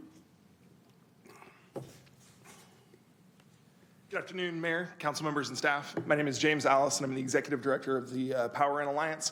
We're a property business improvement district that represents Sacramento's manufacturing and commercial core and about the 30,000 jobs within that. I wanted to come up, and originally I was going to just, list off a couple of the challenges that we've had historically that I think that this plan really serves to kind of address. But candidly, I think that, I'm optimistic at seeing a lot of what we've seen today, and I think I'll respond to kind of something that really spoke to me from the presentation. We in, I think, the business community, but I think the residential community, I think all real stakeholders here in Sacramento have experienced the same sort of feeling over the last handful of years, and that's, it really sucks to work with the city of Sacramento. But it's really tough to point a finger because you love working with every person at the city that you work with. It's great employees, it's great city staff members, it's great council members, and yet suddenly somehow, for some reason, that objective, that goal just doesn't quite seem to make it to that fruition point. And I think that this plan really addresses that wonderfully. I think that it's really a optimistic point that kind of spoke to me when we said that this isn't really a plan to put staff members on notice or anything like that. It's really an accountability tool, and it's also really a strategic tool that, candidly, I'm going to take personally some ownership of and start stealing from a little bit within my own world. So I just want to come up and say that this is the first time in a long time that we in a unified community have felt as optimistic as we have in a long time, and really give kudos to all of the council members sitting up there for your selection and our city manager. It seems to be the right choice. So thank you very much. Corinna Pullen, then Madeline Noel, then Kaylee Olgerson.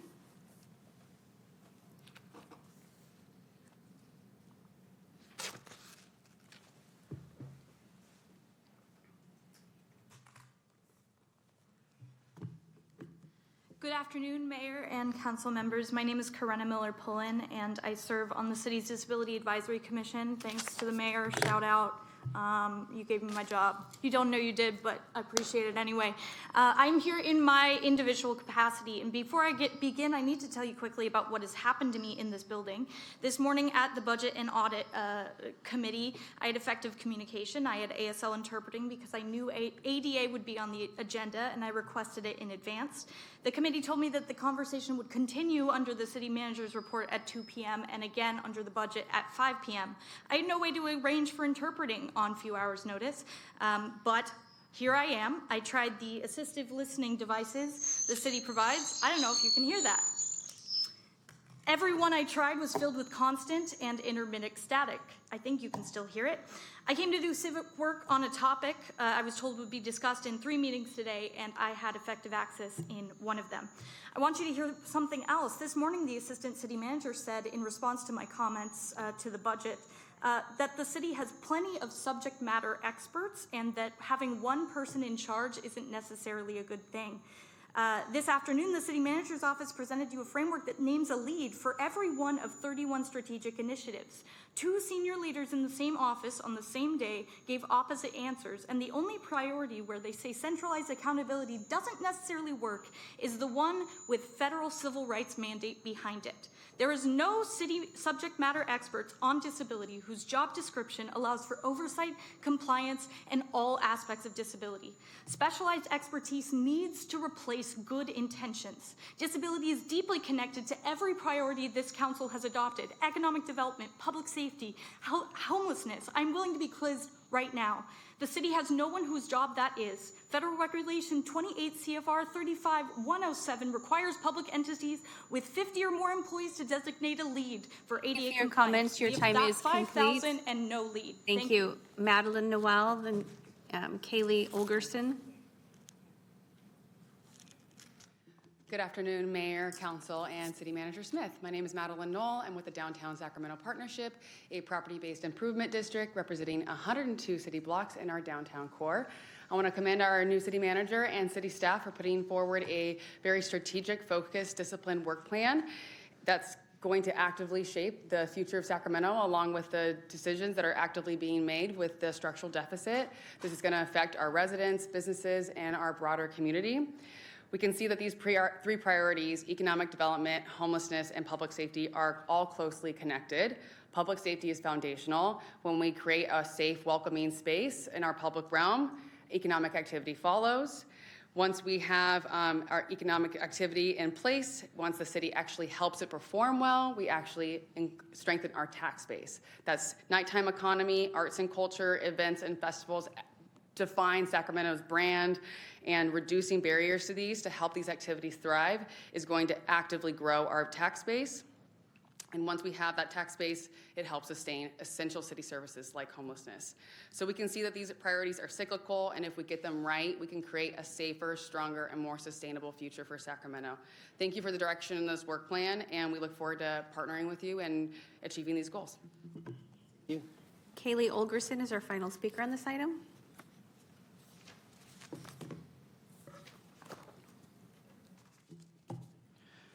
Good afternoon, mayors and members of the City Council. My name is Kaylee Olgerson, and I'm here on behalf of the Sacramento Metro Chamber of Commerce and our member businesses throughout the city of Sacramento.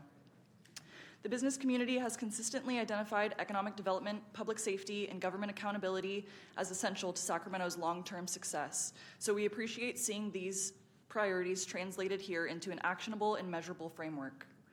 For employers, residents, and investors alike, confidence in local government matters.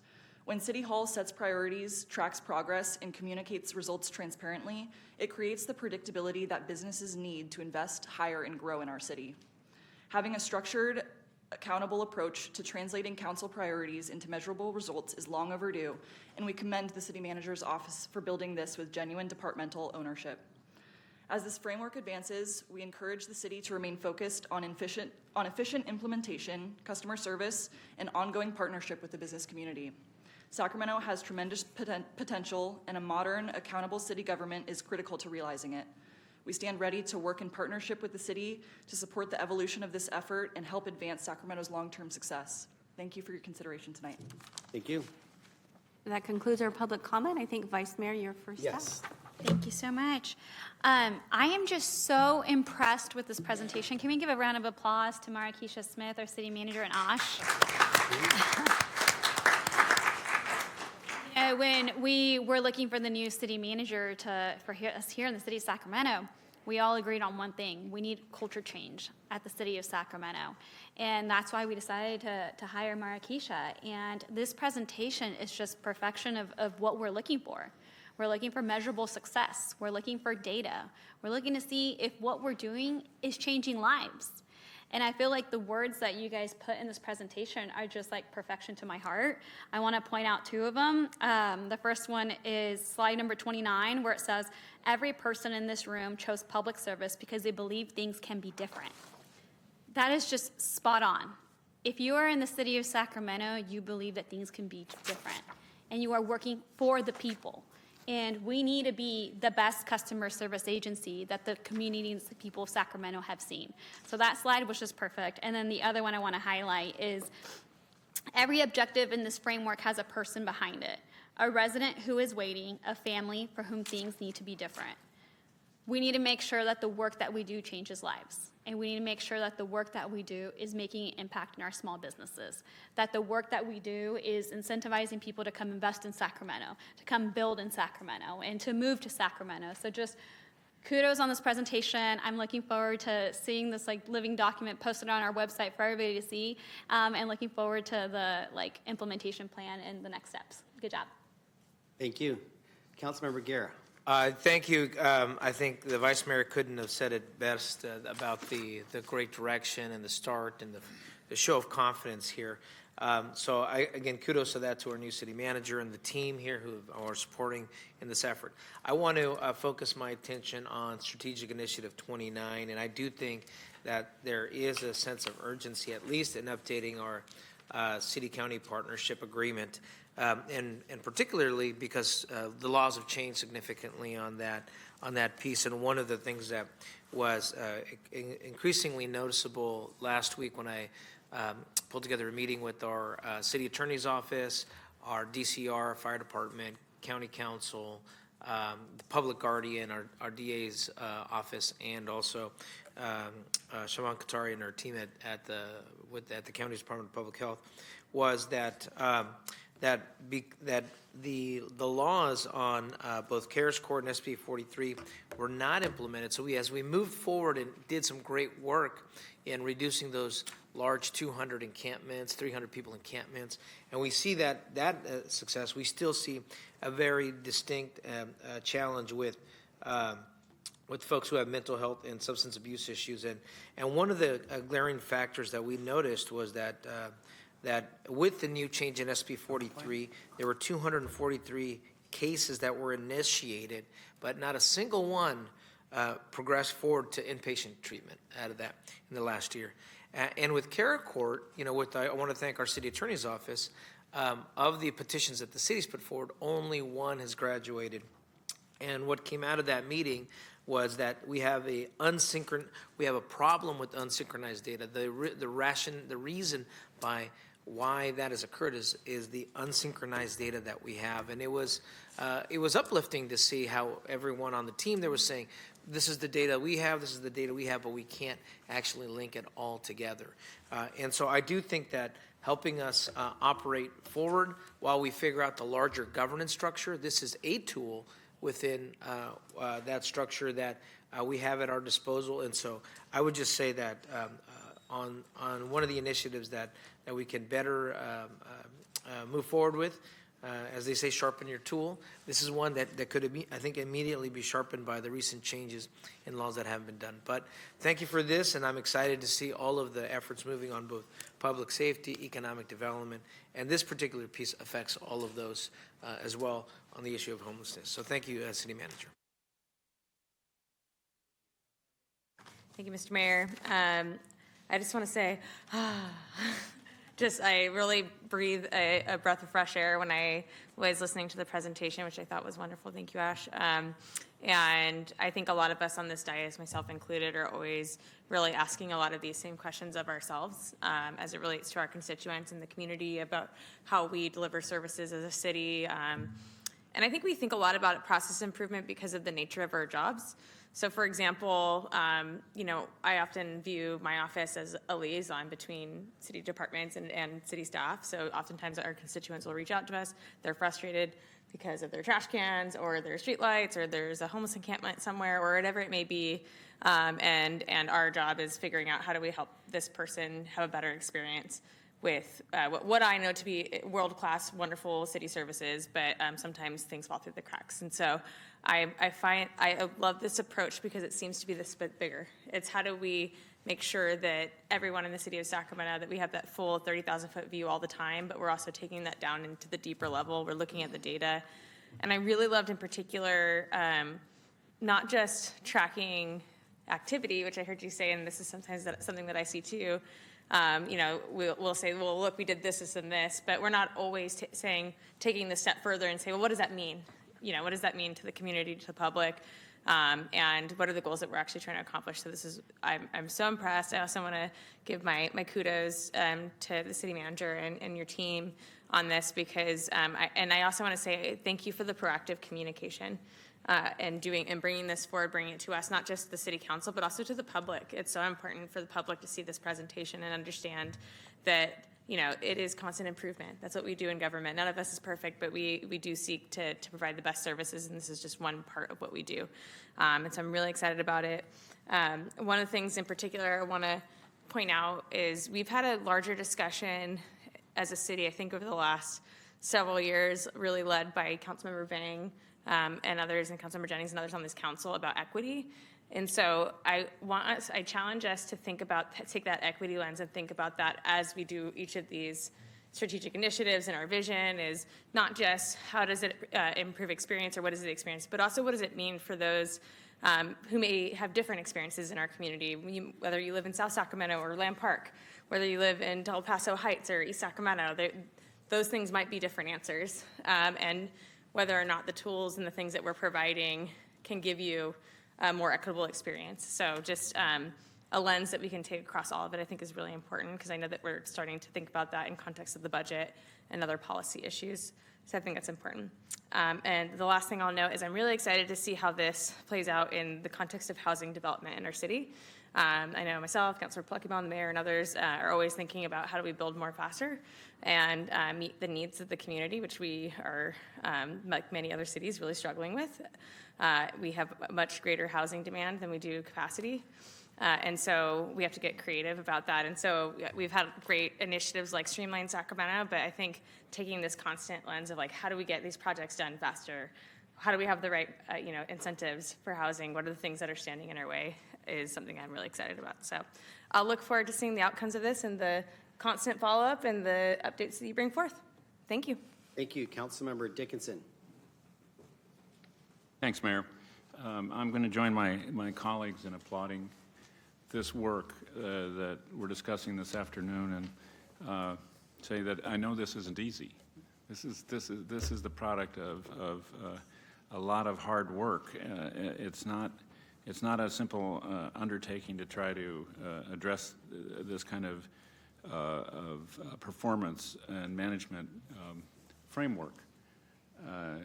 It is also, I think, as you may have mentioned, Ash, it's a living it's a living exercise. It's not static, and that's important. It is critical, I think, for these kinds of efforts to have clear policy definition, to have clear goals and objectives, to have clear performance measures. Because if that's not the case, then when you get to assessing the performance either of programs or individuals, then that creates potential problems because people weren't quite sure what it was supposed to be that they do. So I think this is an excellent start. I'm sure you will want to refine it as well, and I'm happy to see that you recognize that this is with the first three priorities, the beginning, and ultimately to move beyond it to the entire length and breadth of the city. In that connection, I do want to raise the issue of the disability accessibility coordinator, disabilities accessibility coordinator, disabled access coordinator, I guess I should say, as something that I think not perhaps in the immediate context of the three priorities, but in the context of how we organize the city and have that clear policy direction, goals and objectives and measurement performances, whether that is the kind of position that we ought to have in the city. So the idea of the comment made this morning at the Budget and Audit Committee was just to get that in the conversation this afternoon on the list. I have a couple things that I wanted to talk about more specifically with respect to the strategic initiatives in particular that you've delineated. And as a preface to that, say that I think the core of what we do is focusing on outcomes. And you alluded to that at the beginning. Don't measure process, measure outcomes. Define what those outcomes are, and then see if we are getting to those outcomes or not. And if we are, then terrific. If we're not, then we adjust to figure out how we get to those outcomes. But having those outcomes defined is critical to this whole framework from my point of view. With that, in the public safety category on enforcement, I do think that the major element of that is design and structural, but there's an element of enforcement too, and I didn't see that mentioned. So that may be purposeful. I don't know. I just suggest that enforcement be considered as an addition to that strategic initiative. It is alluded to, but again, in the strategic initiatives, I don't think there's, related to public safety, because I'm going to say this again in another context, I don't think there's enough recognition of prevention, the importance of prevention.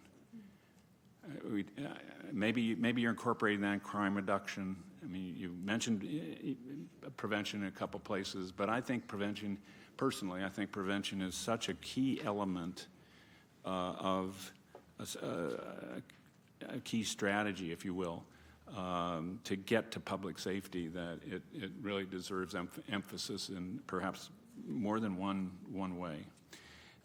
With regard to homelessness, I think that there's perhaps more that could be elaborated on, again, in terms of prevention. What's mentioned is update the county's, city-county approach, countywide, update the countywide homelessness prevention program, number 25. I just happen to be looking at it. It's got to be more than that. I mean, it's not about just updating the prevention program, although I'm sure those who wrote that had in mind implementation, but it ought to say that. What are we trying to do? What's the outcome we want? It's not just updating the program. It's preventing more people who are at risk of homelessness from becoming homeless. That's the outcome that seems to me that we're going for in that respect. And then one thing I didn't see, although maybe you all incorporated it some in your thinking, I think that we ought to explicitly be talking about how we do a better job of coordinating with other governmental entities. This is in the homelessness context, particularly the county. And I know it says update the agreement, the city-county agreement, but again, to beat a little bit of a badly beaten horse, we don't provide behavioral health services. We don't provide human assistance services. We don't provide other health services. That's the county. And if we're not as coordinated as we can be in terms of programmatic and operational implementation with the county, we're not going to be successful in getting to the outcome, which is ultimately reducing homelessness. So that was something I thought could use a little bit more elaboration with respect to the strategic initiatives. But I don't want those comments to diminish what I would say overall, which is this is a terrific effort. It's great work. It is an exciting start, and it is a start, but it's an exciting start to see. It'll take some, I'm sure, some effort for the entirety of the city staff to see it as we see it, but that's also critical. Setting the tone comes from the top, but it doesn't work without being nurtured at the individual employee level, so that there's a belief that this is an approach that makes sense. And so I would only, as a last point, emphasize the critical nature of engaging each and every employee in the city and helping them hopefully recognize the importance, the value, mostly the value and the significance of this approach and this work. Thanks. Thank you. Councilmember Pluckybaum. Thank you, Mayor. City Manager Ash, if there's an opportunity as you're rolling this program out for my office to demonstrate, test what you're doing, I am exceptionally excited about this opportunity. I think us leading by example is a good place to start. So if there's a chance for that, I would welcome it. Thank you. Thank you. Councilmember Jennings. I don't know if I'll be as quick, but I will be quick, because most of it's already been said.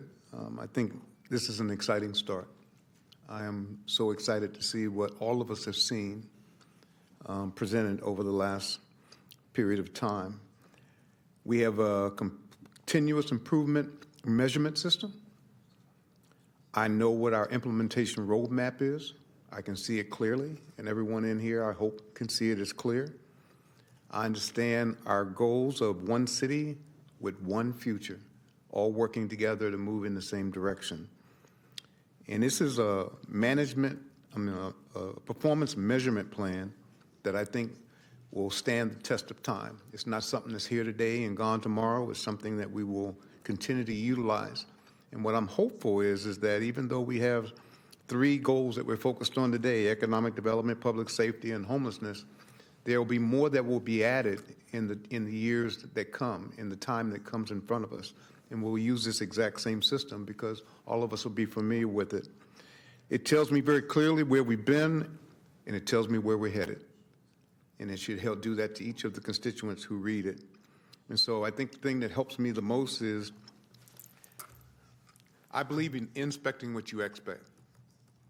And in this system, it says, are the things that we're doing actually making a difference? And if we ask ourselves that question every single day that we look at this plan, we then know whether our plan is moving us in the right direction or whether we need to change directions in order to get the results that this city deserves. So I say good job, City Manager, great job. I'm impressed and looking forward to continuing to see this document take us forward for years to come. Thank you. Councilmember Kaplan. Thank you, Mayor. Just want to echo kudos, Ash, City Manager. You are following through. We as a council came together, gave direction, and now you're providing us what you think that report and direction should be. And I'd say you're on the right track. In school board terms, I learned it as CCLI, continuous cycle of learning and improvement, and now we've put down into a document. These are our goals. Now I look forward to the reports that you give us of where are we heading, how are we heading, does the data prove out we should still be heading there, and then as we complete the wheel, do we need to improve it, change it, stop it, so that it allows the council to give you direction on potential policy shifts. Just a couple things I want to just point out, maybe to think about, suggestions. On item 4 of support and grow small businesses, I think it bears out as we talk about the wonderful diversity that we have in the city of Sacramento. A lot of our small-owned businesses are family-owned, and I think we need to call out working with the Hispanic Chamber, Black Chamber, and Asian Chamber. Are specific into the niches. And I know those smaller businesses, sometimes the language is a barrier to make sure that we can get them up, they stay viable, they stay compliant, and those chambers have their feet to the ground and can best suit when we collaborate and work with them. On item 6, we missed something of a catalytic project to include. Sac State coming downtown and the $50 million that came in from MEDA, that I think that will really change the nature. So I would like to call that out as a transformative catalytic development that would be coming downtown. Item 10, I want to think bigger while we look at activating Old Sacramento Waterfront, which I was heavily in supporting with former Mayor Steinberg.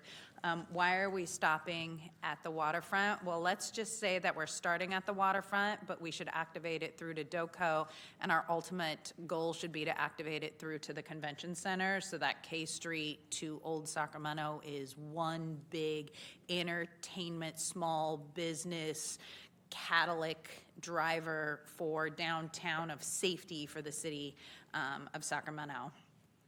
And then item 15, as we look at advancing youth programs that prioritize safety, I really look forward that one, what are we funding, why are we funding, and what does the data prove out? Because now that we have Measure L, we have certain strategic funding, but I think we really have to look at, as we've seen an uptick in youth violence, that we are really strategic about what we're doing and how we're funding youth programs that really address the core of public safety, which goes to, well, not this issue, but prevention is the key, because it's how do we align with our schools that know kids that may have trouble?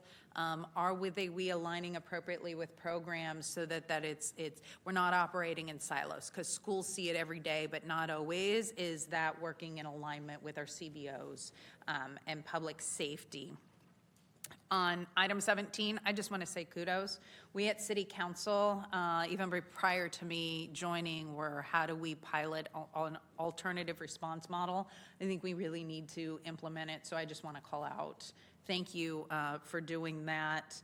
And then as we move into homelessness, I really look forward to data and policy-driven decisions, because hundreds of millions of dollars has been invested. And this is, a number one thing we hear from our community. Is it working? Where did the money go? What does the data say?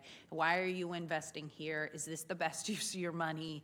And having all of that in one area would be great. One thing I saw somewhat missing when we look at city-county partnership that I've been working on a lot is, and I know DCR has been working, there was kind of like a Creeks Collaborative that was pulled together, and especially those of us north of the river, our canals are owned by other jurisdictions, not the city, so we do need to call out strategic partnerships with RD 1000, American River Flood Control District, Sacramento Area Flood Control Agency, the Creeks Council, River City Waterway Alliance, to make sure we're all in alignment because you know, we need to make sure our waterways, it's fundamental, stay safe and clean, but we also address them in a more strategic manner of getting people off our canals and into services and housing.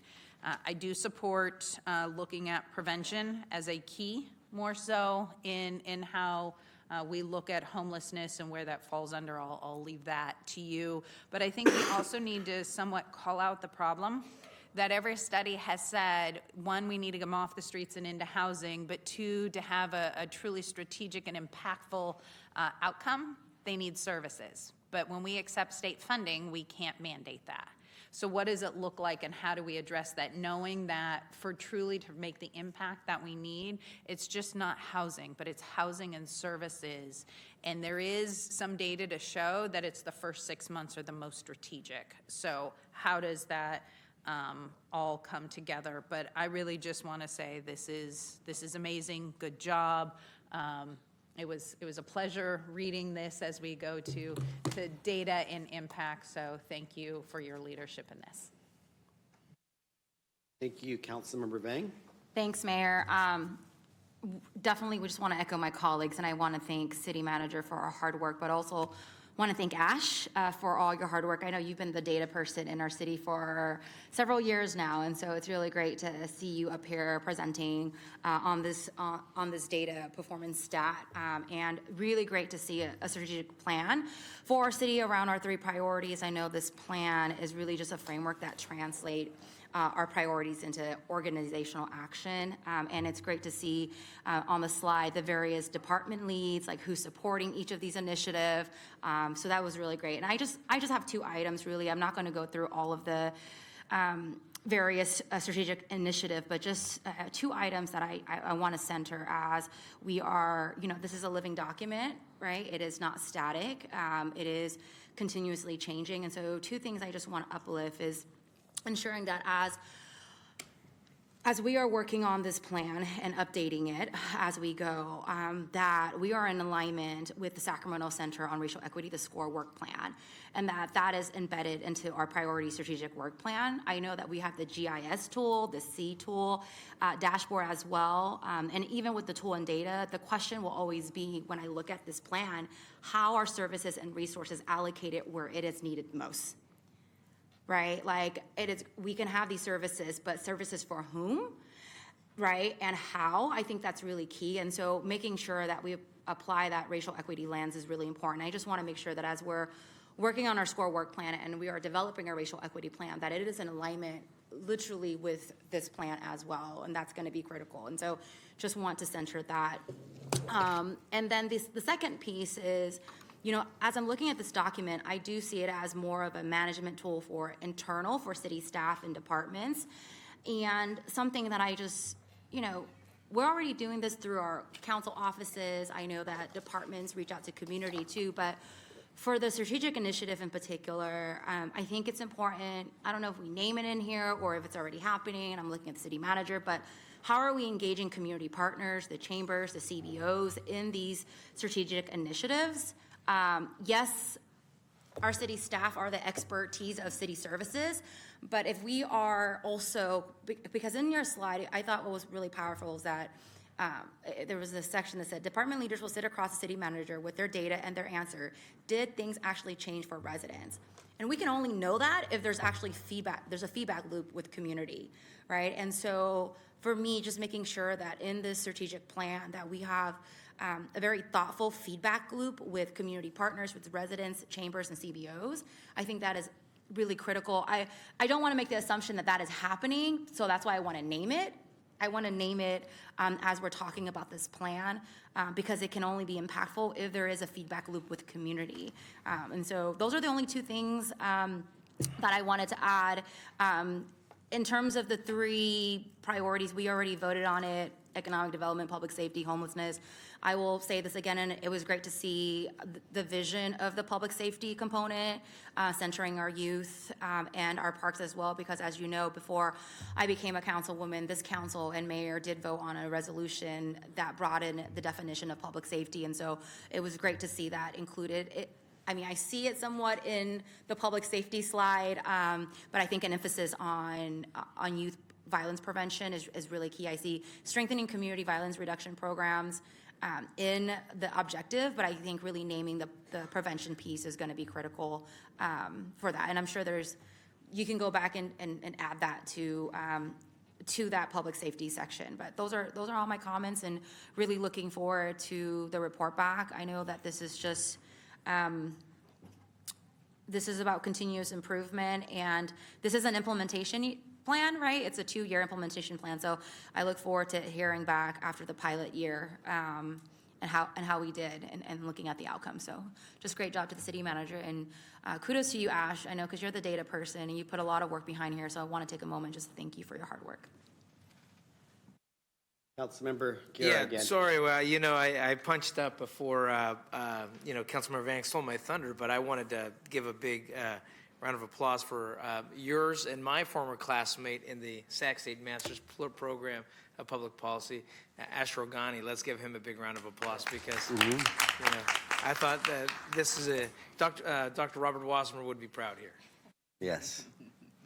Okay, well, I think you all said it all, but just a few things. So, city manager, this fine individual's been sitting there in the bullpen of the city manager's office waiting for the opportunity to talk about his love. This is his love language: data, innovation, and presentation, connecting the dots for all of this, and no better person to work on this. And I think that's the key, is that we want to demystify all of this to the 550,000 people and spot on our priorities: economic development, public safety, homelessness. I think those are 100% spot on. Yeah, we have a few others we could add. I concur. But, if you look at where we all dug in and zeroed in on, the 9 of us, this certainly is that.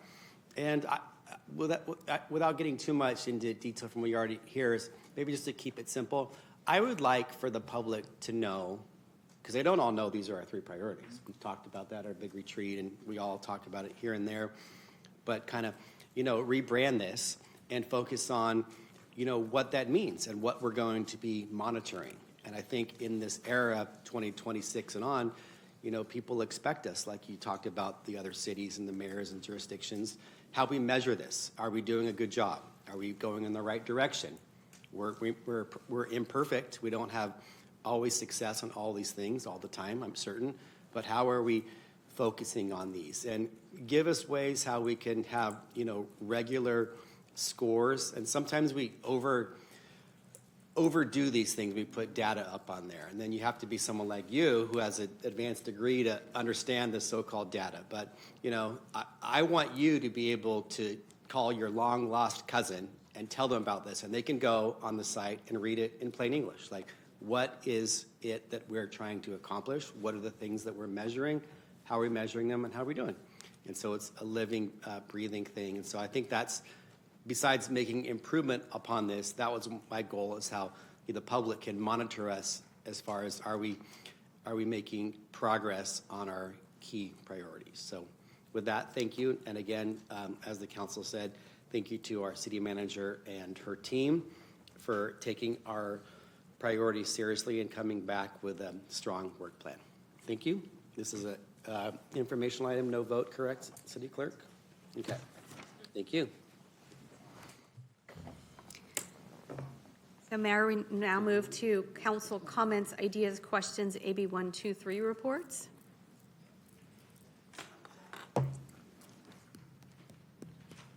Seeing none. Seeing none, is there a city manager's report? No, thank you. I do have 2 speakers for matters not on the agenda, Lambert and L.R. Roberts.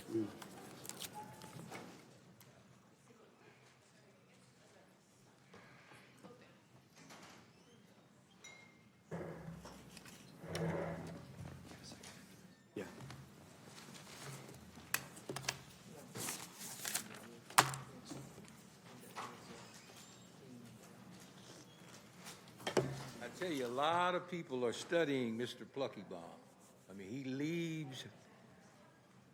leaves at an inopportune time. It's not a good look. Not. You know, he was late today and he just left now. So, not a good look. But what I wanted to say was congratulations to the city manager. I was impressed. You resemble, you know, you hear a lot of people talk about alumni in here.